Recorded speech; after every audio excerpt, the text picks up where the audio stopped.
Undefined Existence, Michael Rains. Peace, everybody. Thanks for listening in again. I appreciate that. I just had a quick thought. What exactly is words? What's language, anyways? Everything we're so identified with, not only ourselves, we're so identified with ourselves being what we think is us and everything else, but what about everything else we call everything else? I get if you hop in your car to go to the store, you use this to do that. You do this to do that. You park your car in your garage. Like, what is car? What is garage? It's nothing more than a label, a name that at some point in time that we've originated for it. So think about the origin of language and words. When human beings were in early evolution and there wasn't just grown just that's pretty much maybe the length of conversation at one point before we had an ego. Then the ego develops, then we have this voice in the head, and suddenly there's a need to satisfy the voice, right?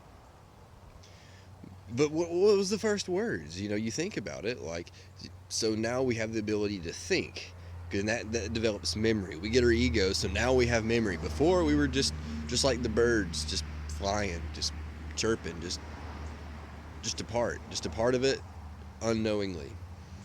Now we know, and there's all this and that's and this and that's. So that being said, what was the first? Because we know now.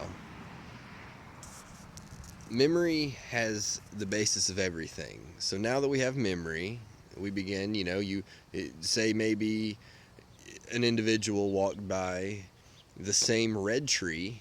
Say he has a river that he goes gets water from every day. Okay, and he did this for years, and he walked by and this red tree every day for 20 years of his life as he went to get water for it. Then came the evolution of ego. Let's say that. Let's pretend that happened. So then now he's a thinker, and now he has memory.